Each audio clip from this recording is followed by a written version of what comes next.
L'invité de la matinale, Philippe Dornier. Ils ont été arrachés à leur terre natale en 1973 et depuis, les Chagossiens militent pour revenir au pays. Un combat qu'ils mènent jusqu'à La Réunion. Une délégation du groupe Réfugiés Chagos passe la semaine ici. Son président Olivier Bancoul est avec nous ce matin. Il y a des Chagossiens qui vivent à La Réunion. Oui, il y en a. Il y en a environ une vingtaine de Chagossiens qui habitent à La Réunion, principalement à Saint-André, Sainte-Clotilde, Sainte-Marie. Dans quelles circonstances ils sont arrivés ? Ils sont arrivés le moment où on a eu le passeport britannique. Et en même temps, ils ont essayé de voir, comme c'est La Réunion, c'est tout près de l'île Maurice, parce qu'auparavant, la majorité vivait à l'île Maurice.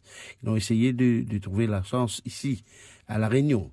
Mais le rêve reste toujours le jour où on pourra retourner sur les îles Chagos. Oui, parce qu'à Maurice, la situation est très, très difficile. On y reviendra tout à l'heure. Mais d'abord, chez nous, il y a le comité Solidarité Chagos qui vous soutient. Qu'est-ce que ça représente pour vous, cet appui ? C'est un grand soutien. Je peux dire que dès que ma première visite ici à La Réunion, c'était en 1989.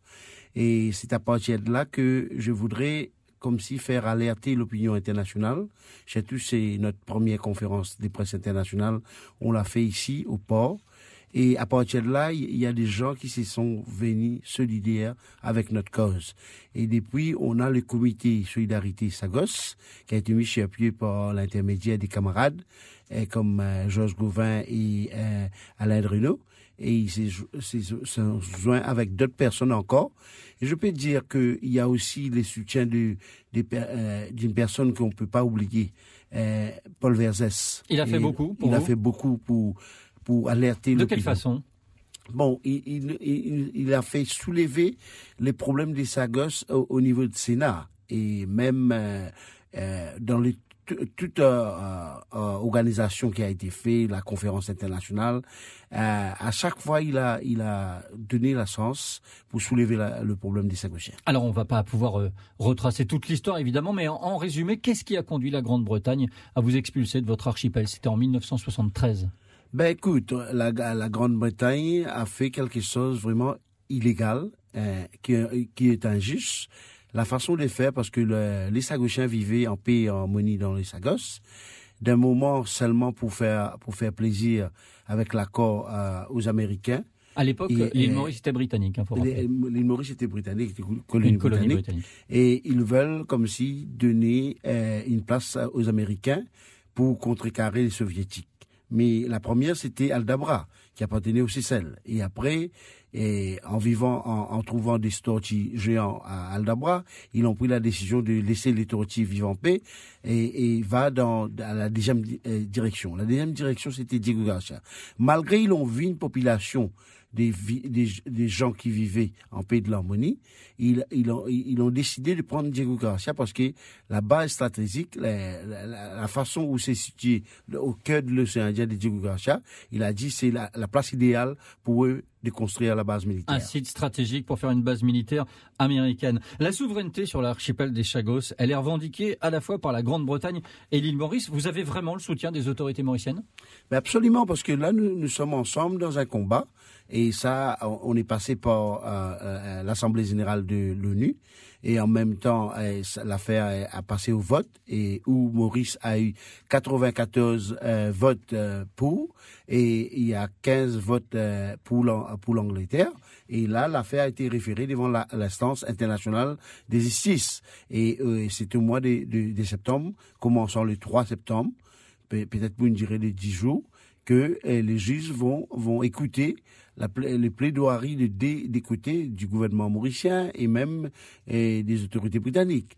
Mais en même temps, ce que nous disons que on est sûr que le juge va trouver la solution à cet problème qui dure depuis longtemps. Il y a aussi cette injustice, cette drame humaine qu'a connu la communauté chagossienne qui vit en exil depuis 1965 à 1973. Alors imaginons, la Cour internationale de justice de La Haye vous donne raison demain. Ça veut dire que c'est gagné, que la Grande-Bretagne est obligée de vous laisser revenir chez vous ?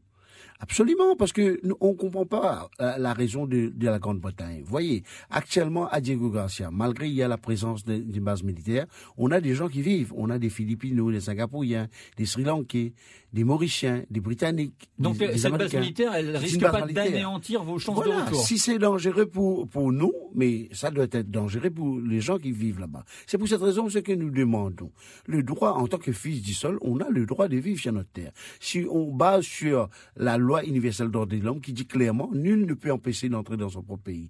Nous, c'est la question qu'on se pose. Mais techniquement, ce serait possible une cohabitation, vous sur une île et toujours la base à Diego Garcia? Absolument, absolument. On est d'accord dans un premier temps avec la cohabitation. Mais il ne faut pas oublier aussi, quand on parle de l'archipel Sagos, on parle des 65 îles.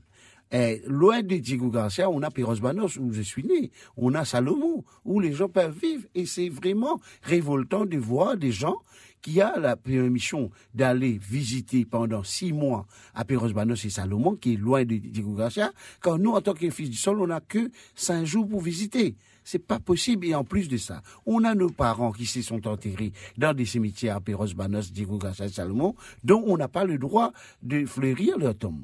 Ça fait partie des choses qui ont été difficiles à vivre lorsque vous avez été expulsé vers Maurice, où ça s'est mal passé pour les Chagossiens à leur arrivée sur place. Quel problème vous avez rencontré? Et puis, est-ce qu'il y a encore des Chagossiens dans la misère aujourd'hui à Maurice? Ben écoute, l'intégration était vraiment difficile, mais petit à petit, on a essayé de faire, parce qu'il n'y avait pas d'un plan pour reloger les Chagossiens. C'est ça la faute. Parce qu'on n'a même pas un niveau d'éducation, la plupart entre nous, parce que l'éducation elle-même a été introduite dans les années 60. C'est vraiment difficile. Mais on a essayé quand même. Il n'y avait pas de logements précaires pour nous. Et c'est pour cette raison que on a dû rester 3 jours chez le quai.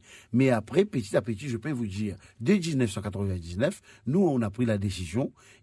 On voudrait alerter l'opinion. On voudrait avoir cette couverture médiatique pour faire connaître ça. Depuis ce temps-là, et depuis 2015, nous et le gouvernement mauricien sont sur même longueur d'onde, parce qu'on a envisagé ensemble de chercher les soutiens de l'ONU pour trancher l'affaire. Et à partir de là, que l'affaire a été référée devant la Cour de justice internationale. Merci Olivier Bancoul d'être venu au micro de La Première ce matin, et bon courage pour la suite et bonne chance dans votre combat pour le retour sur votre terre. Bonne journée. Merci.